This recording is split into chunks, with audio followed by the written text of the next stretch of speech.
नमस्ते। चलिए आज एक दिलचस्प सवाल से शुरू करते हैं। क्या कभी सोचा है कि एक मामूली सी प्लास्टिक की बोतल और कुछ गुब्बारे हमें हमारे शरीर के सबसे बड़े रहस्यों में से एक यानी सांस लेने की प्रक्रिया के बारे में कितना कुछ सिखा सकते हैं? आज हम इसी रोमांचक सफर पर निकलने वाले हैं। जरा सोचिए, हम दिन में कोई 20,000 बार सांस लेते हैं और ये सब अपने आप होता है। पर इस सब के पीछे की मशीनरी क्या है?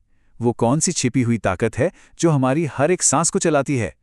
चलिए आज इस रहस्य से पर्दा उठाते हैं। तो चलिए सबसे पहले इसी अदृश्य मशीन को समझने की कोशिश करते हैं। वो इंजीनियरिंग का चमत्कार जो हमारे सीने के अंदर हर पल हर सेकंड काम करता रहता है और हमें जिंदा रखता है।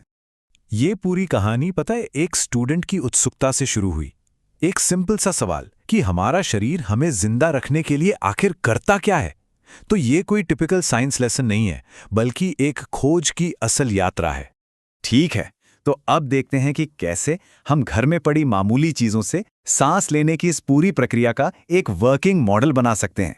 अच्छा, इस मॉडल में हर चीज का एक मतलब है, एक रोल है।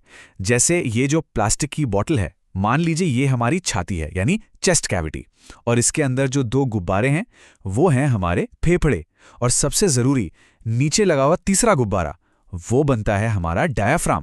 और मजे की बात यह है कि इस कमाल की खोज के लिए कोई बड़ी बड़ी लैब की जरूरत नहीं है।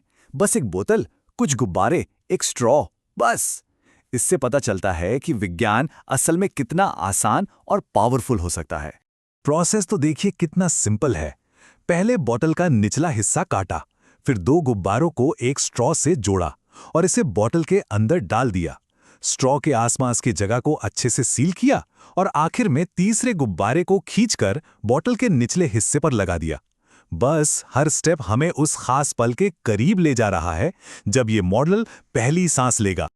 और अब आता है वो जादुई पल, वो अरे वाह वाला मोमेंट, जब साइंस सिर्फ किताबों में नहीं रहती बल्कि हमारी आंखों के सामने जिंदा हो उठती है।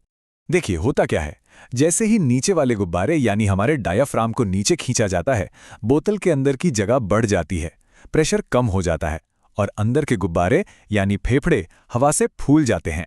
और जैसे ही उसे ऊपर की तरफ धकेला जाता है, हवा बाहर, है ना कमाल? बिल्कुल वैसे ही जैसे हम असल में सांस लेते और छोड़ते हैं।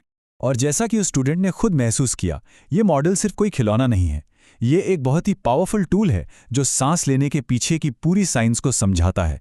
एक जटिल बायोलॉजिकल प्रोसेस एक सिंपल देखने लायक एक्शन में बदल जाता है। लेकिन सवाल ये है कि क्लासरूम में बना ये छोटा सा मॉडल हमारी असल जिंदगी और मेडिकल साइंस से कैसे जुड़ता है। चलिए इस कनेक्शन को समझते हैं। तो एक स्टूडेंट का बनाया ये सिंपल सा मॉडल प्रोफेशनल मेडिसिन और हमारी अपनी सेहत के लिए क्या मायने रखता है, इसका जवाब काफी हैरान करने वाला हो सकता है। जरा सोचिए, डॉक्टर अक्सर इसी तरह के मॉडल्स का इस्तेमाल करते हैं मरीजों को ये समझाने के लिए कि उनका शरीर कैसे काम करता है। यही नहीं, मरीज सांस लेने की जरूरी एक्सरसाइज सीखने के लिए भी ऐसे टूल्स का इस्तेमाल करते हैं। और वैज्ञानिक, वो तो फेफड़ों की बीमारियों का इलाज खोजने के लिए ऐसी ही फंक्शनिंग को स्टडी करते हैं। तो ये छोटा सा मॉडल वाकई में बड़े काम का है। और देखिए, इस प्रोजेक्ट से सिर्फ बायोलॉजी की समझ नहीं मिली, इससे जो स्किल्स डेवलप हुई, जैसे कि साइंटिफिक तरीके से सोचना, प्रॉब्लम सॉल्व करना और अपनी हेल्थ के बारे में जागरूक होना, ये तो जिंदगी भर काम आने वाली चीजें हैं। और आखिर में, ये कहानी सिर्फ साइंस के बारे में नहीं है, ये उस एहसास के बारे में है जो कुछ अपने हाथों से बनाने पर मिलता है। क्योंकि कहते हैं ना, जब हम कोई चीज बनाते हैं तो हम उसे हमेशा के लिए समझ जाते हैं। स्टूडेंट ने यह भी बताया कि गुब्बारों को कसकर लगाना थोड़ा मुश्किल था, और ये छोटी सी चुनौती ही इस पूरे अनुभव को असली बनाती है। क्योंकि असल सीख तो चुनौतियों को पार करके ही मिलती है ना। और अंत में वो खुशी, वो खोज का आनंद, ये देखना कि मॉडल सच में सांस ले रहा है, और ये समझना कि हमारा डायाफ्राम हमारे जिंदा रहने के लिए कितना जरूरी है, शायद यही इस पूरे प्रोजेक्ट का असली इनाम था। तो ये सोचने वाली बात है, अगर एक बॉटल और कुछ गुब्बारे सांस लेने जैसे जटिल रहस्य को इतना आसान बना सकते हैं, तो सोचिए हमारे आसपास और कौन-कौन से बड़े-बड़े रहस्य हैं, कौन सी पहेलियां हैं जिन्हें हम ऐसे ही सरल हैंड ऑन तरीकों से सुलझा सकते हैं। संभावनाएं सच में अनंत हैं, बस हमें सवाल पूछने और बनाने की शुरुआत करनी होगी।